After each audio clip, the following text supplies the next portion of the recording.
Déjà, merci à toutes et tous d'être venus. Ça fait toujours plaisir. Merci au Havre de lutte. C'est comme ça qu'on dit, si Havre des luttes, d'avoir organisé ça avec les camarades de l'UL d'Harfleur, si je ne me trompe pas, c'est ça. Je ne fais pas la différence entre Havre et Harfleur. Désolé, je ne veux pas rentrer dans vos luttes internes. mais voilà, les camarades, vraiment, ça fait plaisir. Moi, ça fait toujours plaisir. On a fait plusieurs projections un peu dans toute la France. Ça fait toujours plaisir de voir qu'il y a du monde qui vienne, et j'espère déjà que le film vous a plu. En vrai, je pense que après vous pourrez peut-être intervenir pour dire un peu ce que vous en pensez. Mais nous, l'idée qu'on a eue à travers ce film et ce documentaire qui a été réalisé par Carole Siboni, qui est la réalisatrice, qui a tout de suite en vrai un peu eu l'idée avec les camarades de Révolution Permanente de se dire il y a une lutte qui est importante, qui est en train de se mener, et on va essayer d'en faire un exemple, déjà de le filmer pour pouvoir raconter ce qui s'est passé, et après aussi d'essayer d'en faire un exemple, parce que comme vous avez vu, depuis la réforme des retraites, la répression syndicale, c'est pas quelque chose de nouveau. Mais depuis la réforme des retraites, on vit une vague de répression qui est immense et qui touche énormément de syndicalistes. Sophie Binet disait qu'il y avait plus de 1000 syndicalistes qui étaient réprimés depuis la réforme des retraites. Aujourd'hui, on peut dire qu'il y a même plusieurs milliers en vrai de syndicalistes qui sont réprimés. Il y a eu des cas, même chez vous, au Havre et tout, mais il y en a vraiment partout dans toute la France. Et nous, on a voulu montrer en vrai quelle stratégie on peut faire face à ça. Parce que la répression, on ne doit pas le vivre comme une fatalité. On sait qu'il y a beaucoup de militants et militantes qui, quand ils vivent ça, ils ont tendance à soit être isolé, parce que c'est souvent ce que le patron il essaye de faire. Vous l'avez vu dans le film, mon patron, ce qu'il a essayé de faire, c'était de m'isoler, de me mettre de côté et me proposer un chèque pour que je parte. Très souvent, même des syndicalistes, ils ont tendance à que faire confiance à la question de la justice, et ils n'en font qu'une question juridique. Et nous, justement, on a voulu faire le pari inverse et dire non, nous aujourd'hui, on va essayer de se battre, on va discuter avec les collègues, de voir quelle lutte on peut mener, de faire comprendre aussi aux collègues que derrière moi, c'est le syndicat qui sont en train d'attaquer, et c'est surtout le droit en vrai aux travailleurs de s'organiser, de relever la tête. Et c'est avec cette conviction qu'on est parti, qu'on a bataillé et qu'on a développé toute cette stratégie. Donc il y a eu la question qui pour moi était déjà importante, c'était comment on arrive, parce que quand ils nous ont attaqué, le syndicat, je vous le dis franchement, il était un peu à genoux, et il a eu du mal à combattre. Donc comment on a aussi développé des organes d'auto-organisation qui ont permis aussi aux travailleuses et aux travailleurs donc de mettre en vrai un comité de grève où il y a des syndiqués et des non-syndiqués qui ont pu venir s'exprimer, discuter et diriger surtout la grève. C'était quelque chose d'important. Bon, la caisse de grève qui nous a permis de tenir, parce qu'il y a eu plus d'1 mois et demi de bataille pour obtenir ma réintégration. Aussi, on a pensé, on savait que mon patron, quand il m'a viré, il avait mis l'argent de côté. Pour vous dire, le coût de mon licenciement, il a coûté entre 5 et 6 millions à mon patron pour ne même pas avoir réussi à me licencier. Mais ça vous laisse imaginer comment il avait budgétisé ça. Et donc, on savait très bien que la grève n'allait pas être suffisante. On savait qu'il y avait le côté juridique, il y avait les camarades avocates que vous voyez dans le film qui nous ont défendus et qui sont venus sur les piquets, etc. Mais on a aussi essayé de penser à comment nationaliser la lutte. Très souvent, quand ça arrive, on ne veut pas en parler, on ne veut pas en discuter, etc. Nous, on a fait le chemin inverse, c'est de dire on va essayer d'en faire un bruit et de faire en sorte que cette lutte elle a un écho national. On a même essayé évidemment de coordonner, il y avait plusieurs réprimés, on a essayé de se rencontrer avec d'autres réprimés pour essayer de voir des actions qu'on pouvait faire ensemble, etc., etc. Et essayer de rompre aussi, moi je suis à la CGT, un peu avec la Confédération qui, à part dénoncer les licenciements, ne proposait rien de concret. Nous on voulait montrer que, voilà, en vrai, là moi j'ai gagné, mais les questions de bataille, il y en a beaucoup qui perdent, c'est compliqué, etc. Et qu'on sait que si on veut faire... on va finir avec la répression, il va falloir aussi s'organiser au niveau national et avoir une lutte d'ampleur contre la répression syndicale. Sinon, on continuera en vrai d'avoir ce genre de lutte-là. Après, le film, on essaie aussi de donner un peu une touche d'espoir en vrai aux travailleurs, surtout à celles et ceux qui sont réprimés, quoi. Surtout dans la période où il n'y a plus beaucoup de victoires en ce moment, c'est la crise, on a tous les jours limite un nouveau gouvernement en place. Bref, on voit que c'est compliqué. Nous, on voulait apporter un peu cette lueur d'espoir. Et surtout que la bataille, elle n'est pas finie. Ça veut dire qu'une fois que j'ai été réintégré, une fois que le patron nous a versé les 500 000 euros, vous doutez bien qu'il n'allait pas en rester là. Et dès qu'on a fini la bataille, dès que j'ai été réintégré, 2 semaines après, il a convoqué des grévistes et il les a licenciés. Pour des motifs complètement bidons, il en a choisi 3 et il a décidé de les licencier pour des motifs complètement bidons. Il s'est attaqué aussi aux syndicats, il a proposé des chèques allant de 80 à 130 000 euros pour certains, pour vous dire quoi. Il y a même des collègues du syndicat qui sont partis avec des chèques, etc. Il a vraiment une tentative d'en finir par tous les moyens de cette bataille. Mais bon, on ne s'est pas laissé faire, on a continué la lutte. Quand il y a eu des grévistes licenciés, on s'est remobilisé, on s'est remis en grève. Et là, on a appris d'ailleurs la semaine dernière, ils ont proposé, pour vous dire, un collègue, il avait 1 an d'ancienneté, ils lui ont proposé 100 000 euros pour qu'il refuse d'être réintégré. Bon, il y en a qui ont accepté, il y en a qui ont refusé. Et là, on vient d'apprendre justement qu'un des 3 grévistes qui a été licencié a lui refusé les 100 000 euros et vient d'être réintégré, il vient de gagner, là on vient de gagner au tribunal vendredi. Justement, c'est aussi important, quoi. Le camarade, là, il va recommencer demain. Là, on est en train de voir, il va devoir reprendre le boulot demain. Donc, on va essayer de lui faire un petit comité d'accueil aux camarades, quoi.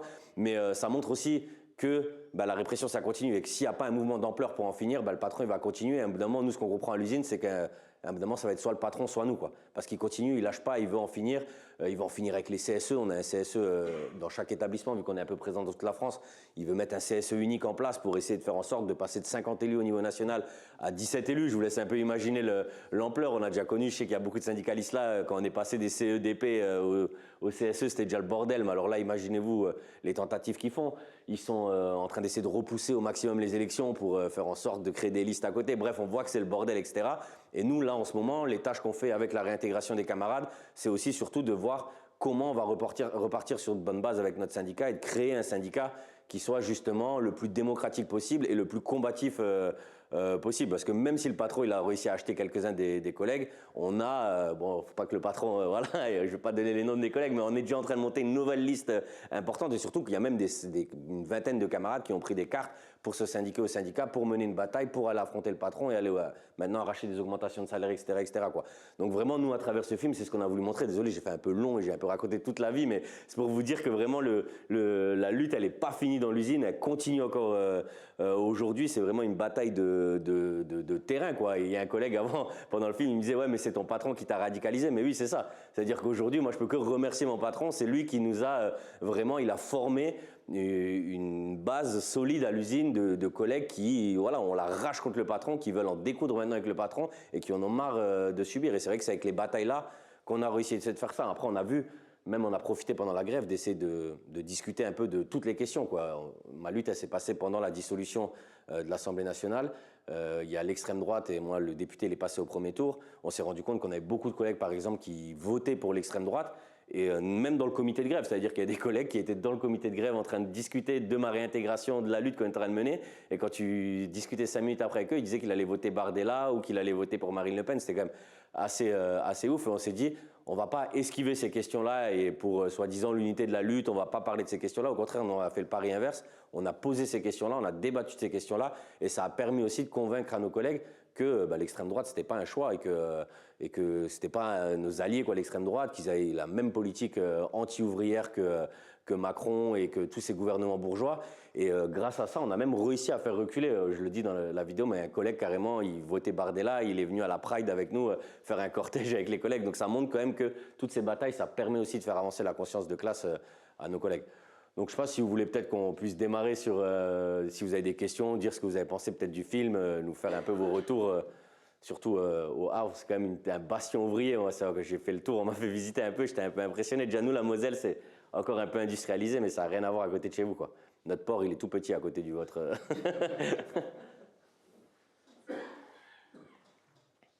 Je ne sais pas si vous avez des questions. Ah bah il y en a plein. Une question, c'est plus personnel en quelque sorte. Comment tu as vécu tout ça? Est-ce que c'était dur ou tu as réussi à gérer grâce au soutien de tes camarades parce que j'imagine que c'est pas évident, parce que quand tu es attaqué de toute part, ton patron, après il faut t'intégrer, tu es convoqué chez les flics, voilà, c'est un acharnement. Donc, comment tu as tenu? C'est un peu personnel. Hein. Ouais, non, mais pas très. Je propose, je prends plusieurs questions, comme ça je fais une vague de réponses, ça vous va? Ou bah, j'ai vu, il y avait aussi le camarade, comme ça. Tu voulais aussi. C'est un peu sur le même thème, moi, c'est de se dire déjà. Pour moi, le patron, il t'a radicalisé, mais aussi parce que tu as eu la force de maintenir tes idées, ton combat. Et quand on dit qu'il y a des camarades qui ont accepté l'échec, des fois, c'est la pression familiale aussi, ou peut-être les convictions qui s'érodent et la pression qu'on ne peut pas tenir. Et c'était comment tu as réussi à encaisser toute cette pression, que ce soit familiale, que ce soit médiatique, que ce soit du patron, pour ressortir plus fort que ça, en plus avec les collègues. Mais on sait qu'il y a des moments de doute, des moments de difficulté, et on n'est pas tous égaux face à ça. Et c'est important aussi de partager sur ce qui permet de s'auto-protéger et d'avancer. Ouais, mais c'est sûr que le jour où, quand je suis rentré, je suis allé à mon poste de midi, le chef il me dit va au bureau du DRH, là il veut te parler et tout. Moi je pensais que c'était pour une connerie, un ordre du jour ou je sais pas quoi, voilà le truc basique. J'y vais bêtement, je rentre dans le bureau, l'autre il me donne un courrier, il me dit t'es en mise à pied conservatoire pour harcèlement envers la direction. Tu sais, j'avoue qu'à ce moment-là, je donnais un peu le truc, c'était un peu comme si j'avais eu tu sais, un combat de boxe et que je venais d'être mis KO. Tu sais, t'es là, t'es pas bien, tu sais juste que tu as 10 secondes pour te relever et il faut y aller, quoi. Moi, c'est comme ça un peu que je l'ai vécu quand je raconte. Les collègues, ils rigolent des fois. Mais c'est vrai que tout de suite, je me suis dit, vas-y, il faut que j'aille. Je sors des cordes, je suis sorti de la salle avec la feuille et tout. Direct, j'ai vu mes collègues, je leur ai dit ce qui se passait. Et tout de suite, les collègues, ils sont vénères. Ils ont dit, ah ouais, si toi, ils te virent, ça, et nous, on arrête de bosser. Et c'est vrai que c'est grâce à ça, en vrai, que je pense que j'ai encaissé déjà, c'est la solidarité de mes collègues qui se sont tout de suite dit, attends, l'autre, il est toujours là. J'ai un des collègues qui s'est fait licencier et qui a été réintégré là vendredi. Il avait fait une autre interview, il racontait dans son interview, il disait, moi, quand j'ai appris que Portail se faisait virer, désolé de parler de moi à la troisième personne, c'est bizarre, mais voilà, quand il a appris que j'étais en train de me faire virer, il m'a dit, le gars, il se fait virer parce que moi, je l'ai envoyé chez le patron aller râler. Donc, limite, c'est moi qui l'ai envoyé, donc il a toujours défendu mes trucs, je vais aller me battre pour lui, quoi. Et c'est vrai que cette solidarité, ça m'a permis de tenir. Et après, il y a aussi les convictions politiques. Je suis militant à la CGT, je suis aussi militant politique, je suis militant à Révolution Permanente. Hein, c'est d'ailleurs les camarades qui ont réalisé le film.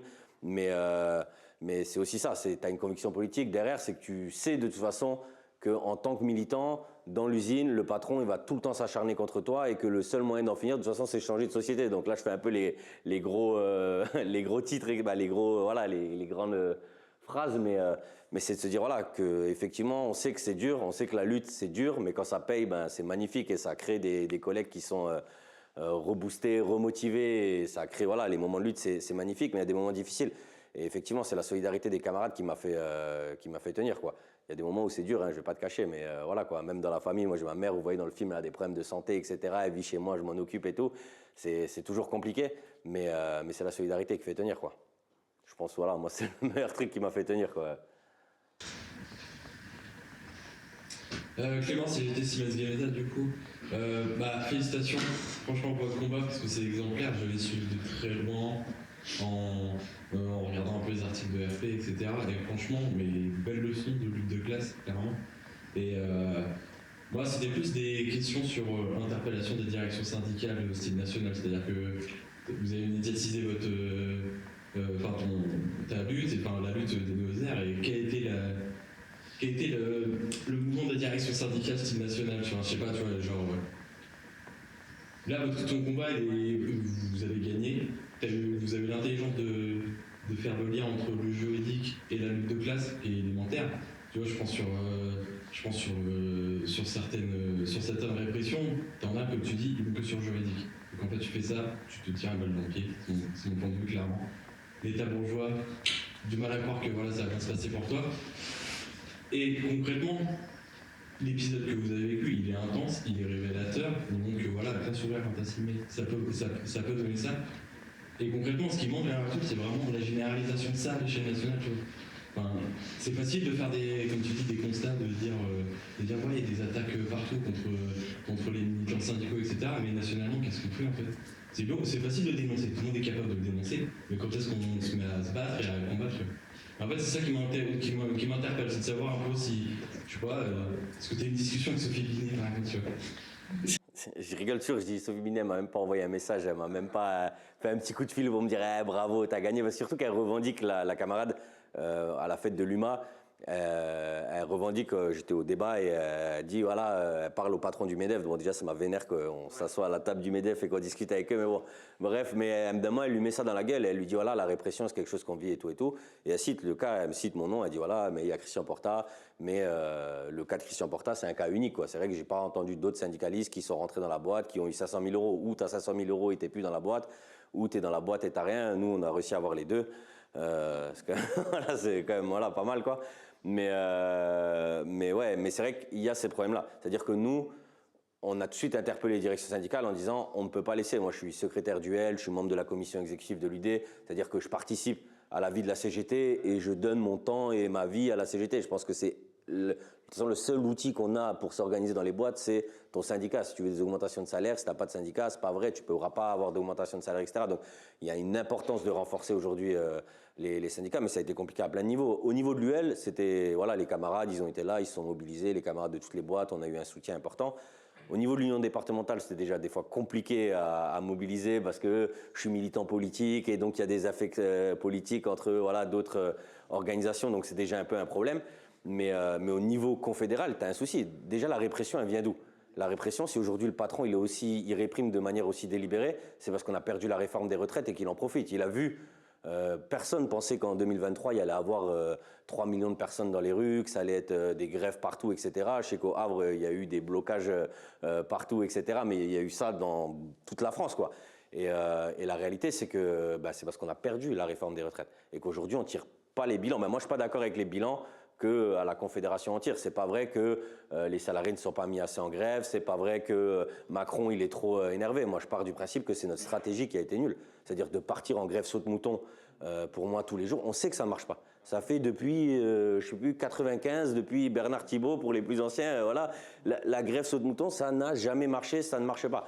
Et qu'à un moment, il faut qu'on discute de stratégie. Je sais qu'il y a des raffineurs ici. Les raffineurs, ils avaient proposé une autre stratégie. Ils avaient discuté de partir sur, je crois, 24, 48, 3 jours et après de partir en illimité. C'était quelque chose comme ça, si je ne me trompe pas. Mais c'était déjà un début de discussion de stratégie, de se dire, ouais, on va partir. Moi, dans mon usine, bon, c'est très bien qu'on n'avait pas bloqué le pays, on n'est pas des raffineurs. S'il n'y a plus de pain, ça va pas être dans les Lidl, ça va pas non plus. Bon, il y a déjà eu des révolutions, mais pas être le cas non plus, quoi. On va pas, voilà, s'il n'y a plus de pain au Lidl, c'est pas grave, quoi. C'est pas le plus grave. Mais voilà, il y a le fait de se dire que même moi, dans mon usine, où pourtant dans l'agroalimentaire, il n'y a pas de tradition de lutte, il y a rarement des syndicats forts, etc., etc. Dans l'agro, il y a quelques boîtes qui ont fait des luttes. Là, je sais qu'on m'a donné le truc des 1336, etc. Il y a des endroits où c'est en Bretagne et tout, mais la CGT, on n'est pas majoritaire. C'est la CFDT, le syndicat majoritaire, et FO, les syndicats majoritaires dans l'agroalimentaire. Nous, on est des petites boîtes, on est 150, 200, 300. Il y a plus de. C'est rare les bastions ouvriers de l'agroalimentaire où ils sont 1000, 2000, quoi. C'est un peu plus compliqué. Mais même moi, dans mon usine, tu vois, les collègues disaient pourquoi j'ai fait 14 jours de grève espacés sur 6 mois. Pourquoi on n'a pas fait 14 jours de grève d'affilée? De toute façon, on était prêts, il fallait y aller, c'était pour la réforme des retraites. Donc moi, je pense que déjà, le vrai problème qu'on a aujourd'hui, c'est la question de la stratégie et des bilans qu'on fait de la réforme des retraites. Parce que si aujourd'hui, on est dans cette situation-là, c'est parce qu'on a perdu la réforme des retraites aujourd'hui, quoi. Mon patron, sinon, il ne serait pas à l'aise comme ça à licencier. Et je pense que le 3/4 des patrons des boîtes ne seraient pas à l'aise comme ça, quoi. Mais après, c'est des critiques qu'on a en interne. Et en externe, je pense qu'il faut avoir ces critiques sur la stratégie qu'on a. De toute façon, c'est nous qui sommes en grève. Hein. C'est à nous, évidemment, de discuter et de décider. Tu parlais de l'UL et du D. Et la conf, à ce moment-là, c'était quoi la relation? Ouais, elle n'a rien fait. Ouais, désolé, c'est vrai que j'ai rien dit. La conf n'a rien fait. La Fédé est venue soutenir, etc. J'ai eu un soutien de la Fédé et tout. Voilà, quoi. Mais je vais être franc avec vous, j'ai eu plus de soutien de mon organisation politique en tant qu'RP où on avait des discussions sur comment penser des choses, etc., qu'avec mon UD, par exemple. Et pourtant, je suis à la direction de l'UD, hein, je suis parti de la commission exécutive de l'UD, quoi. Mais ça a été compliqué, ça a été des batailles et tout. Après, quand on appelait, ils venaient au rassemblement, quoi. Mais on aurait aimé avoir un peu plus. Mais surtout, nous, de notre syndicat, on a essayé de coordonner, on a réussi à coordonner une trentaine de syndicats pour discuter de la répression, etc. Mais c'est pas assez, quoi. C'est pas un syndicat de Moselle-Est qui va réussir à coordonner toute la France et à partir en grève générale. On a quand même tenté, quoi, hein, mais c'est compliqué. Et surtout qu'on s'est rendu compte qu'il y a énorme. C'est là qu'on a juste une trentaine, tous syndicats confondus, Solidaire et CGT. Il y avait un mec de FO aussi qui était réprimé et tout, mais c'est compliqué, quoi. Nous, on n'a pas les moyens. À nos airs, quoi, Folchevillers, d'organiser tout ça. Mais on a tenté au moins, pour essayer au moins de mettre en avant cette discussion sur comment on s'organise face à la répression. Et d'ailleurs, là, aujourd'hui, les licenciements, c'est la même chose. Là, maintenant, le truc en ce moment, c'est des licenciements partout. Bon, vous avez Exxon chez vous, mais il y a Michelin, il y a Auchan, etc. Et que tant qu'on continuera à se battre de manière isolée sur la question du chèque, etc., on n'arrivera pas à gagner. Il va falloir un mouvement d'ampleur contre les licenciements qui soit national. Alors il y a des propositions de certaines fédérations, etc., mais il faut qu'on arrive à se coordonner, qu'on ait une vraie stratégie, pas qu'une journée, qu'on arrive à poser la question et surtout qu'on ait des revendications à la hauteur. Moi, je discutais devant, mais moi, un moratoire, ça ne m'intéresse pas. Je ne sais même pas ce que ça veut dire. Je vais voir mes collègues, je vais dire on va se battre pour un moratoire, il va me regarder, il va me dire ouais, je ne sais pas ce que c'est. Mais la réalité, non, mais c'est une réalité. Allez voir vos collègues, dites on va se battre pour un moratoire et pour que pendant le Covid, on était contre que les gens soient en chômage partiel payé par l'État, je ne sais pas si vous vous rappelez, aujourd'hui c'est ce qu'on réclame, quoi. Même nous, la CGT, on dit on met les gens en chômage long, le temps qu'on trouve, en chômage partiel, le temps qu'on trouve comment on appelle ça, un accord avec la boîte pour éviter les licenciements, quoi. Mais ça veut dire que l'État, c'est notre argent qui va payer en plus les salaires de boîtes qui font des milliards de profits, quoi. Moi, je suis pas d'accord avec ça, quoi. Et c'est vrai qu'il faut qu'on arrive à poser là sur la table. C'est une revendication qui était, je sais pas moi, il y a 2 ans, c'était pas choquant de dire à la CGT, on est pour l'interdiction des licenciements. Là aujourd'hui, je sais pas pourquoi on vient nous dire, on est pour des moratoires sur les licenciements. Pour moi, ça me pose un problème, quoi. Non, en tout cas, c'est un bel exemple de lutte et en plus, c'est très très bien filmé. Donc, je tenais à. Ça, c'est Carole. Moi, j'y peux rien, moi, franchement. Bien sûr. Et c'est vraiment ce côté, ce côté structure qui m'interpelle en tant que militant CGT. Et aussitôt, je me posais la question par rapport à la Confédération, évidemment. Moi, ce qui m'a choqué, c'est quand on doit compter des petits sous. Et puis, à côté de ça, on a un CCN qui se réunit chaque mois à Montreuil, où on pourrait faire une super coordination de toutes les luttes, de tous nos syndicats, de toutes nos fédérations. Et puis, le temps il est dépensé à faire des réunions uniques, et puis à mettre à plat des stratégies qui n'aboutissent pas. Et voilà, donc c'est ça qui m'a plus, en tant que militant, c'est ça qui me choque. C'est vous voir compter les petits sous, comme moi je l'ai fait, enfin nous on l'a fait chez Sidel en 2015, voilà, on a mis en place une stratégie. S'il fallait attendre dans un manuel de la CGT pour trouver la bonne stratégie, on y serait encore. Donc il a fallu évidemment s'organiser en AG, en coordination, en comité de grève, pour dire voilà, qu'est-ce qu'on fait, comment on peut faire chier notre patron pour le faire plier. Et c'est ce que vous avez fait, et puis bravo, c'est le meilleur exemple qu'il faut donner à toutes les sections syndicales qui se créent. C'est surtout pas leur dire qu'on est CGT puissante, parce que c'est plus le cas.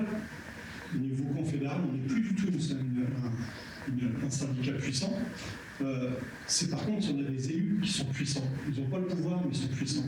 Et c'est ces puissants-là qui font tomber encore les hiérarchies et les boîtes sur le territoire. Bravo. Après, le souci qu'il y a, et même dans les élus et tout, la limite qu'on a maintenant, c'est qu'il y a une vraie discussion entre, j'ai toujours réforme ou révolution, mais il y a une vraie discussion maintenant entre dialogue social et syndicats de lutte de classe et révolutionnaire. Ouais, mais là, elle est de plus en plus quand même. Là, on va dire, il y a un côté qui gagne un peu plus là en ce moment, quoi. Et la ligne réformiste est beaucoup plus forte maintenant. c'est ça. Si je peux me permettre, il y a eu une réunion il n'y a pas longtemps ici sur le bassin industriel et l'écologie, et on a vu jusqu'à ce qu'il y ait Alexis qui prenne la parole, l'absence totale de la ligne révolutionnaire, même une gêne de la part des directions. Moi, je ne fais pas partie de la CGT pour des raisons. Moi, avec le Havre des luttes, on essaye de tisser des liens que personne ne veut tisser, ils nous paraissent plus stratégiques, parce que la lutte, donc tout simplement. Et c'est vrai que nous, alors je te le dis, moi je fais partie aussi de la Marge des Fiertés et de la Poudrière, association LGBT du Havre, et on se retrouve avec un gros backlash et des institutions et des gens sur les questions trans, sur quand on a une augmentation des agressions, des propos transphobes, on a les institutions qui, à un moment donné, nous ont virés des locaux qu'on avait pour nous prêter des espèces de permanences en échange après des rapports de force, bref. Et ce que j'ai trouvé très intéressant, il y a 2 choses que j'ai trouvé super intéressantes, c'est que tu parles d'un paradigme complet de la lutte sur les questions du RN. Nous, ici, on s'est souvent retrouvés à poil sur des questions extrêmement importantes, sur les questions queer et trans en ce moment, ou sur les questions des sans-papiers, où on se retrouve à 50 dans un bastion syndical, ce qui est un peu dommage. Et deuxièmement, un autre truc qui n'a rien à voir, c'est aussi le sentiment de joie et de puissance, qui mobilise beaucoup. Nous, on l'a vu, ici, on a dû se mobiliser en moins de 2 semaines pour faire un gros événement pendant les législatives pour dire non à l'extrême droite. Ça a été très dur, on s'est pris des menaces de plein d'endroits, de plein d'institutions, bref, j'en passe. Et ce qui nous a pas mal motivés, nous, c'est on va les niquer. Ils veulent pas qu'on fasse, on va le faire quand même. Et tous les jours, ils nous rajoutaient des conditions, c'est-à-dire tous les jours, ça nous coûtait plus cher. On a pris des risques, et à chaque fois, on voyait s'agréger, on a eu des camarades, je pense à toi, Reynald, qui nous ont dit au dernier moment, nous, s'il y a besoin, on aide, il y a des gens qui s'agrégent et tout. Et vraiment, le fait de ne pas faire corps que chacun dans nos luttes, moi, je pense que ça a une puissance, un potentiel de puissance, en tout cas, et de force. Voilà. Ouais, après, c'est toute la stratégie. C'est même déjà dans les camarades qui se revendiquent plus révolutionnaires, etc., on n'est déjà pas tous et tous d'accord sur ce qu'on revendique. Mais nous, moi en tout cas en tant que militant, moi je suis militant, je l'ai dit, politique, mais je me revendique comme un militant révolutionnaire. Et on a fait aussi un choix d'une politique, c'est-à-dire que nous, c'est pas juste des luttes une à côté de l'autre qui vont s'imbriquer, etc. Nous, on pense qu'aujourd'hui, il faut en finir avec un système, c'est le système capitaliste. Je pense que là-dessus, on est tous et toutes d'accord, à mon avis.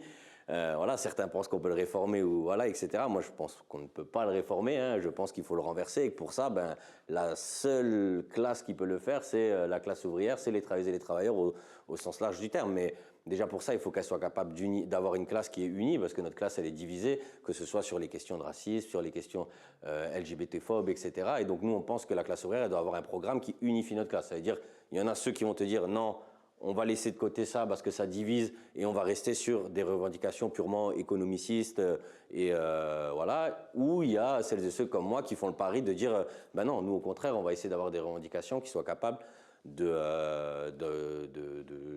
rassembler tout notre camp en vrai. Et donc d'avoir des revendications certes économiques, mais d'avoir aussi des revendications démocratiques quand on peut en avoir et des revendications sur toute la question des oppressions. Parce que c'est quelque chose qui touche, je sais pas, la question, je sais pas moi, du patriarcat, ben je sais pas, la moitié de la planète et c'est des femmes, quoi, évidemment. Donc, évidemment, on ne peut pas accepter qu'il y ait du sexisme, etc. Donc, même dans nos propres organisations, il y en a et tout. Donc, il va falloir réussir à batailler pour en finir avec ça. Et c'est pas en le cachant sous la table que tu vas y arriver.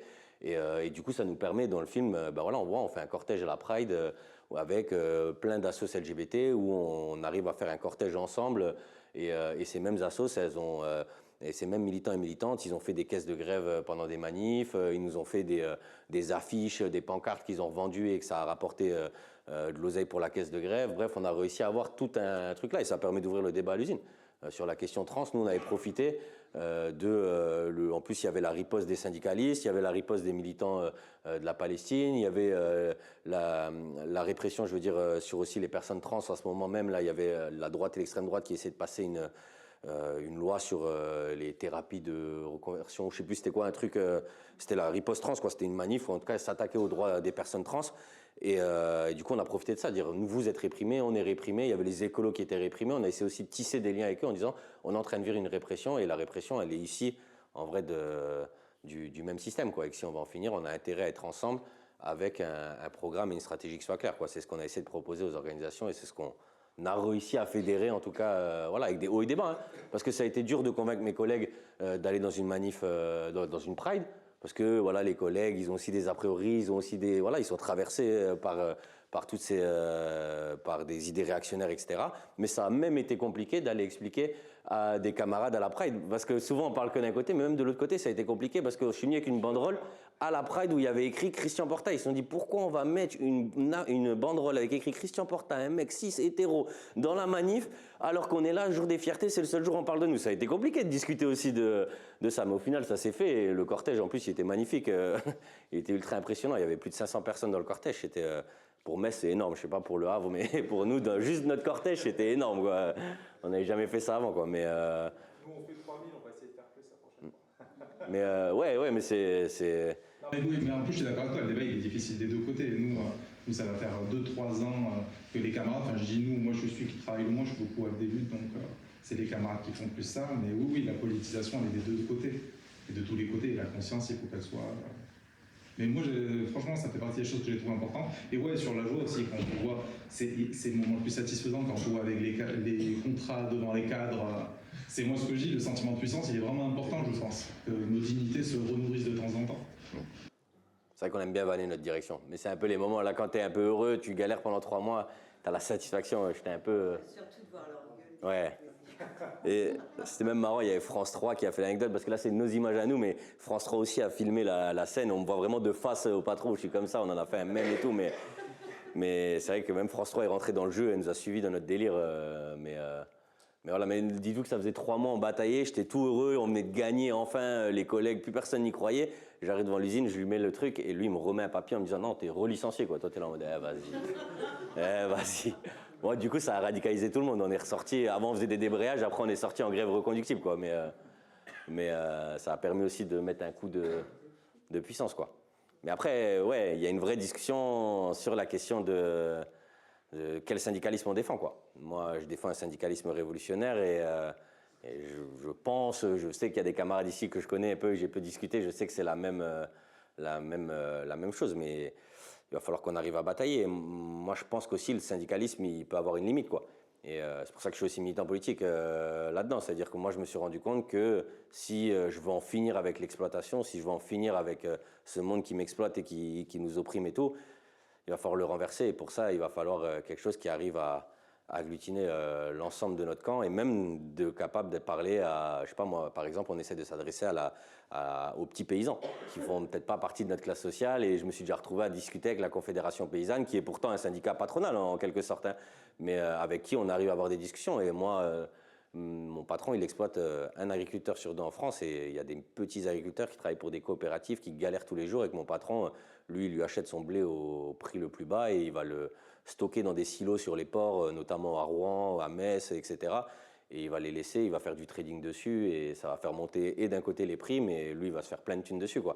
Et donc, du coup, comment même on est capable de s'adresser à la paysannerie, aux petits agriculteurs et agricultrices, tu vois, et de réussir à mener une bataille ensemble aussi, tu vois. Et je pense vraiment que la question, moi, mon patron, si aujourd'hui il veut me dégager, c'est parce qu'il sait que je suis un militant politique. Il a fait une note interne pour vous dire, dans la boîte, il y a une note interne parce qu'il essaie de diviser le syndicat là-dessus aussi. Et c'était une tentative, mais il a fait une note interne qui s'appelle Révolution permanente dans l'usine. C'est une FAQ, une foire à questions, où il la donne à tous les cadres de la boîte et aux syndicats en leur disant à Folchevillers, à Néoser, c'est pas la CGT, c'est Révolution permanente, c'est un syndicat de lutte de classe, il nous appelle comme ça, il dit qu'on est une organisation politique qui appelle à la grève, qui fait ça.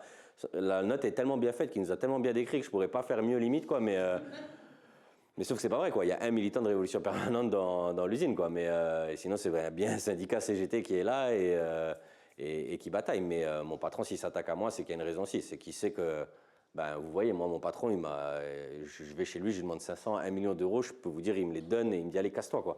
Mais nous, on n'est pas achetable. Et malheureusement, d'autres collègues, eux, par manque de conviction, mais parce qu'aussi, évidemment, ils ne voient pas de fin à ça, quoi. Ils se disent, ouais, je vais pas continuer à me battre toute ma vie à répéter ça. Je vais prendre un chèque et je vais aller ouvrir mon petit food truck ou voilà, finir le crédit de ma maison et en finir là, quoi. Moi, je suis pas d'accord avec ça, hein. En plus, les gars, c'est mes potes. Et il y en a qui sont dans le film, hein. Des gars qui ont accepté le chèque sont dans le film au cas où, hein, qui ont mené la lutte et qui te disent je vais aller jusqu'au bout. Mais ils sont dans le film, voilà, on va pas les retirer, hein. mais c'est des discussions. Ça a été une bataille en interne, même dans le syndicat. Et d'ailleurs, ça nous a même à nous discuter de quel syndicat on veut aujourd'hui, de comment on est capable d'avoir un syndicat qui soit tenu par la base et qui soit pleinement démocratique et qui discute et qui a des batailles politiques. À l'époque, on ne bataillait pas, quoi. C'est la première fois qu'on a une lutte politique, c'est quand il y a un gars, le patron, il allait lui dire « Tiens, je te donne 60 000 euros, tu pars ». Et il est venu nous dire « Ah les gars, je vais partir, 60 000 euros en pleine lutte ». On lui a dit « Ah non frérot, ça ne se passe pas comme ça, on va discuter, on va se poser ». Mais il y a eu un débat, il y en a qui disaient que c'était normal qu'il parte. Stratégiquement, pour ne pas être discriminé, tu aurais peut-être dû prendre ta carte au PCF. C'est pas faux, c'est... Non, je rigole. C'est... Mais il n'y aurait pas eu de film et voilà, quoi. Mais...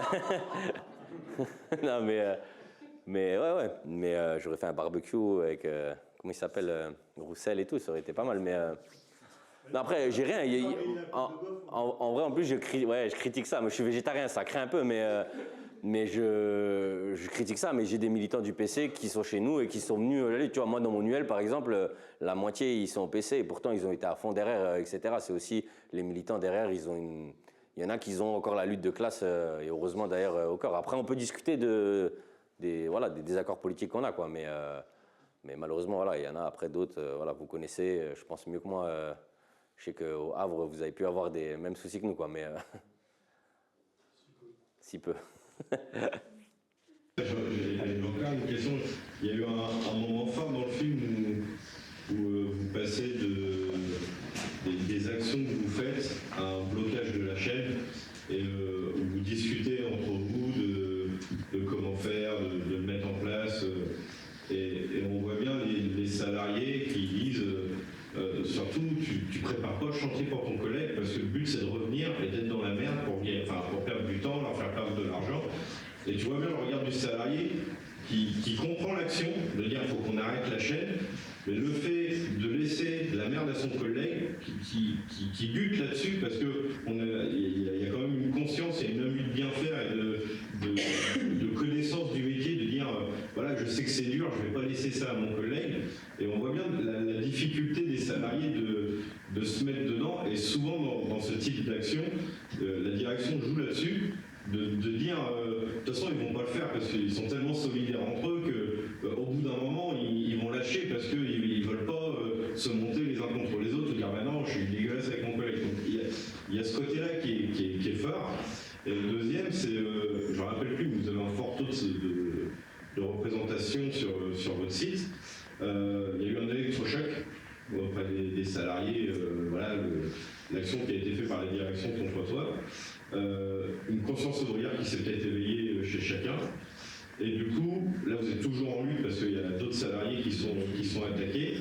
Mais comment vous voyez la suite? Parce qu'il y a un moment, j'espère qu'ils vont arrêter d'attaquer les salariés, que vous allez reprendre une vie d'usine. Et comment vous voyez la suite pour continuer à maintenir ce réveil ouvrier et à avancer ensemble pour aller dans la lutte, gagner avoir des conquis et puis continuer comme ça, sans que de se dire oh, ça y est c'est fini, ouf on peut souffler et que ça ne retombe pas à un niveau où la direction peut reprendre le dessus sur les salariés. Et il y a encore une autre, comme ça après je peux au pire conclure. Est-ce que le film va être distribué? Est-ce que le film va être distribué prochainement, tout ça? Bah en vrai, ouais, il y a deux questions ou sinon je peux... Ah ouais.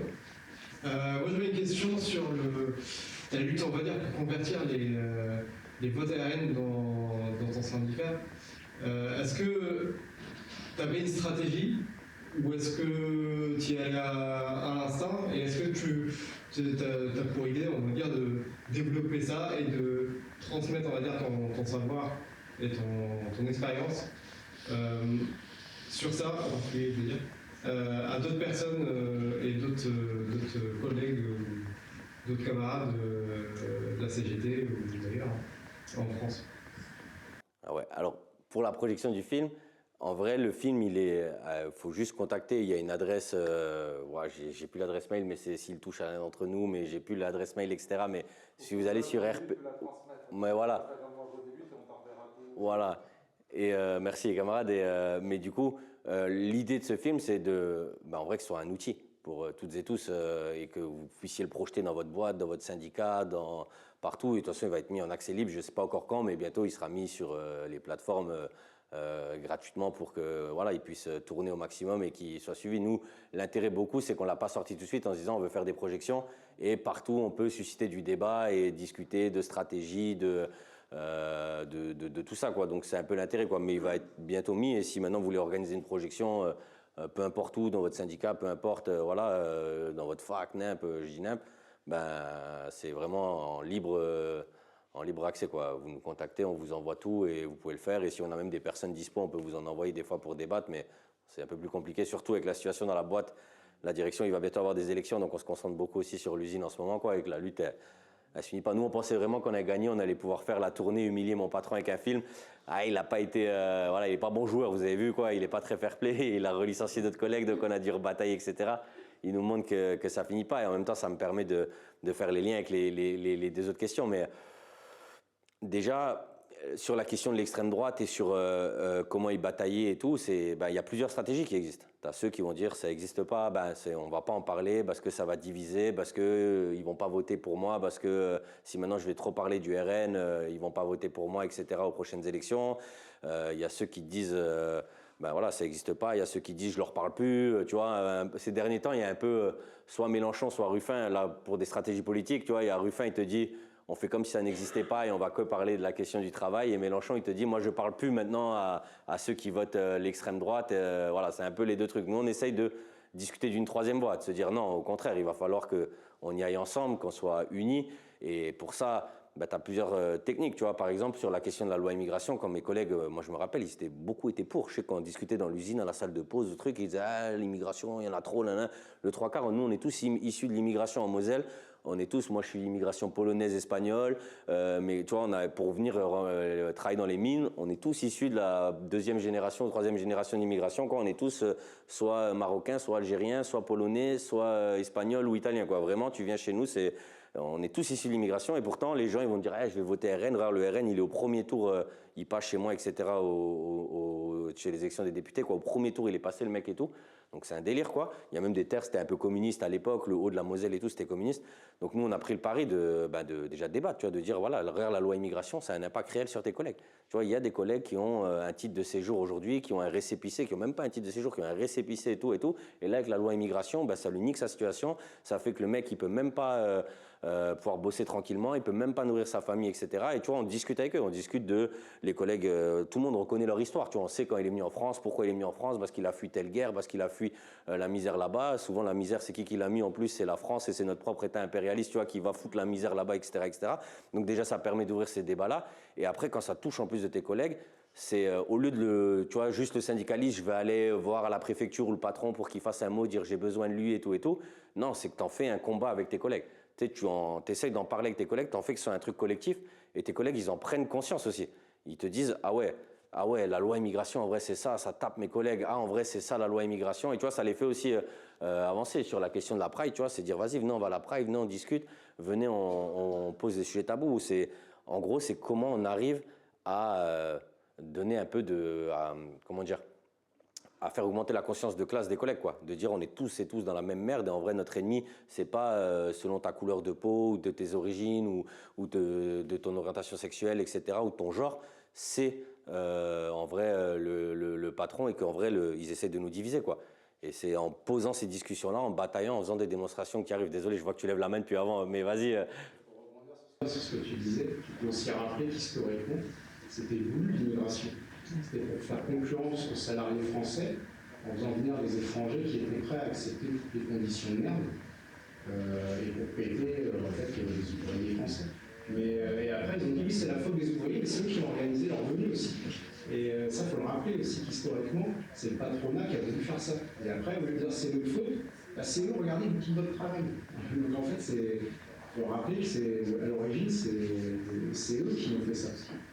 C'est le patronat qui a voulu ça. Mais oui, moi, mon grand-père, il est venu.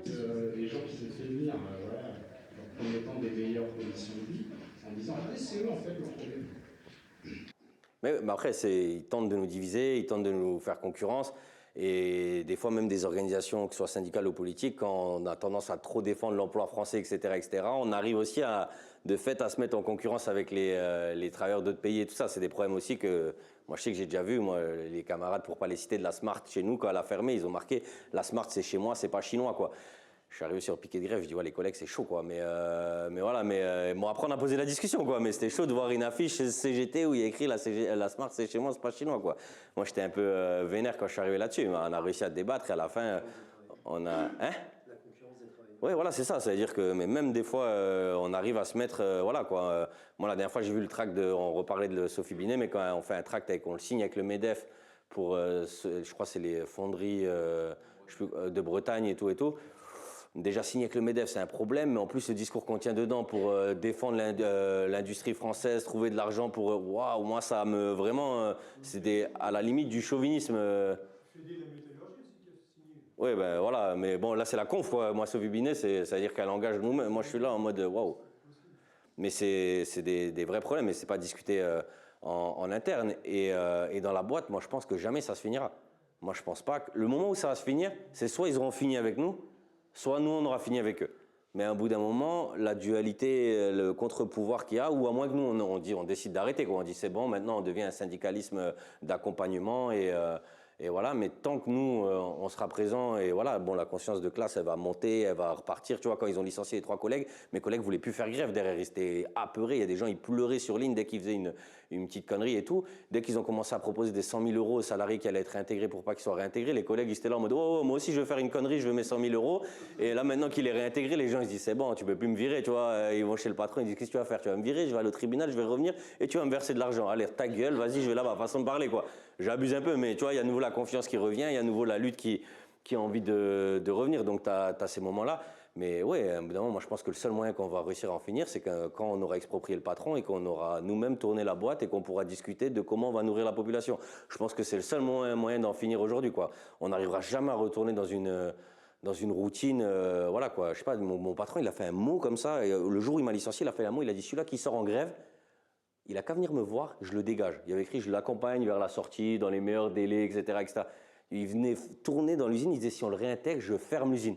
Qu'est-ce que vous allez faire? Je ferme l'usine. Tu vois, c'est ce niveau de radicalité que mon patron il a fait. Et ça, c'est juste précurseur, mais c'était des trucs qui existaient déjà dans les années 70 à l'époque, les lockouts, et c'est ce qui va nous attendre là, dans la prochaine période. Plus les offensives vont monter, plus la crise elle va être là, plus ils vont vouloir nous la faire payer. Les lockouts, les choses là, les méthodes que mon patron il a fait, c'est des méthodes qui risquent de venir. Et nous aussi, on va devoir se radicaliser et aller plus loin, quoi. Et nous, les collègues dans l'usine, quand il nous a dit on va fermer l'usine, ça discutait de nous, on va occuper l'usine. Si lui veut la fermer, on va l'occuper, on va la faire tourner, on va nourrir tout le monde, on s'en fout. Tu vois, il y avait ces discussions-là, mais c'est à des moments, et c'est ça aussi notre tâche en tant que militant, c'est à quel moment on arrive à développer des revendications. Parce que si tu vas demain dans l'usine et tu dis ouais, on l'a fait tourner nous-mêmes, truc, les gens vont dire hey, t'es un peu un fou, vas-y, laisse-moi tranquille, viens, on continue comme ça. Mais quand tu as des moments de lutte, des moments de radicalisation, c'est aussi à nous, en tant que militants révolutionnaires, d'essayer d'apporter des revendications pour aller toujours le plus loin possible et de faire avancer la conscience de classe. Et vraiment, le seul jour où on arrivera à en finir, c'est quand on aura fini avec eux, quoi. Mais eux au sens large, quoi. C'est pas que mon patron, là, je pense. Hein. Parce que les camarades de 1336, si vous allez les voir le 8, je pense qu'ils vous diront c'est la merde d'avoir une usine autogérée, je pense, dans un système capitaliste avec des concurrences comme ils le sont, quoi. Je pense que c'est un des trucs qu'ils vous diront, c'est que c'est la merde, quoi. Nous, on a des collègues, je sais pas, en Argentine, dans Madigraph ou à Zanon et tout, ils vous disent que c'est compliqué, quoi, d'être en autogestion dans un système capitaliste, quoi. La concurrence, elle est énorme et tout, au final, tu t'exploites toi-même, quoi. J'en reviendrai sur les sociologues, les Vincent Charlot, qui disent que voilà, il y a une grosse conscience de classe chez eux et que limite, j'avais vu Monique qui disait en conférence, qui disait oui, s'il y a des communistes, c'est eux, parce qu'en fait, eux, ils sont ultra solidaires, ils parlent entre eux. Donc en fait, vous êtes en train de toucher l'ego d'un big patron qui voit parler avec ses gros potes de big patron au golf et le dimanche midi, et tout le monde va le regarder en disant hey, gars, t'es pas en train de foirer quelque chose dans ton usine là ou c'est quoi la blague? Et donc il doit se retrouver bloqué par rapport à ses potes et il sait pas comment s'en sortir parce qu'il y a un moment il pourrait fermer l'usine pour du vrai, il aurait pu déjà le faire en fait. Après, ils en ont besoin, ils ont des stratégies. S'ils sont attaqués à nous, c'est qu'ils ont une stratégie avec, la crise du blé. Bon, je ne vais pas vous faire un truc, mais l'impérialisme français est un peu en crise. La France a de plus en plus de mal à exporter leurs produits. Il y a la guerre en Russie, en Ukraine, et l'Ukraine a repris ses exportations un peu partout. La Russie, elle gagne énormément de marchés dans les précarés coloniaux où la France, elle vendait. Bon, désolé, je vous le fais rapide, mais du coup, mon patron, il galère à exporter son blé. Les récoltes, elles sont mauvaises cette année, elles sont de plus en plus mauvaises. Et s'il a racheté justement la boulangerie industrielle, c'est de se dire, bon, il a racheté en vrai le groupe Soufflé. Mais qui avait des moulins qui faisaient de la farine, etc. Et cette farine-là, et ça lui permet de la remettre dans les boulangeries et de la revendre et de faire plus de plus-value. Donc stratégiquement, pour lui, c'est important pour... Oui, il y a de la stratégie, oui, ils vont en finir. Bon, après, il y a de l'ego toujours un peu chez ces gens-là, quoi. Mais après, c'est vraiment stratégique. Ils se disent, moi, je veux pas d'une boîte, je veux faire mon maximum de profit. Et comme il y a une crise et qu'il y a de moins en moins à donner aux gens, regarde Total, les camarades y parlent, ils n'ont pas des grosses augmentations de salaire là en ce moment et tout. Les patrons, ils veulent de moins en moins donner en vrai. Et parce qu'il y a moins en moins à donner pour eux, quoi. Hein. En vrai, ils ont les poches pleines et tout, mais ils veulent juste moins en moins donner. Et donc, du coup, évidemment, le conflit, ils vont s'accélérer. Et partout où tu as de la résistance, ils vont essayer de la dégager, quoi. Tu parles des entreprises, mais il n'y a pas que les entreprises qui ne veulent pas lâcher l'argent. Moi, je travaille pour l'éducation nationale. Oui, c'est... Oui. On s'amuse. Ah, oui. Moi, je fais partie des précaires. Des précaires, on s'amuse. On a eu des rencontres aujourd'hui. On a un administratif qui est là pour faire écran de fumée, quoi. Mais il s'arrange pour qu'on n'ait pas d'interlocuteur, pour justement que la lutte elle se bloque. Et en plus, c'est une lutte essentiellement féminine, et la mobilisation féminine, elle est compliquée. Elle est compliquée parce que c'est un manque de culture. Moi, je pense qu'on est face à une société qui a perdu sa culture de lutte, qui a perdu sa conscience de classe, et que notre société capitaliste, elle a tout fait pour qu'on la perde. Et des gens comme vous, c'est inspirant. D'où l'idée du film. Vraiment, c'est la meilleure conclusion, mais d'où l'idée du film, c'est de faire vivre ça et de faire connaître nos luttes, quoi. Partout où c'est, quoi. Alors, je suis désolé, on va parce dire que, ouais. quand même qui travaille.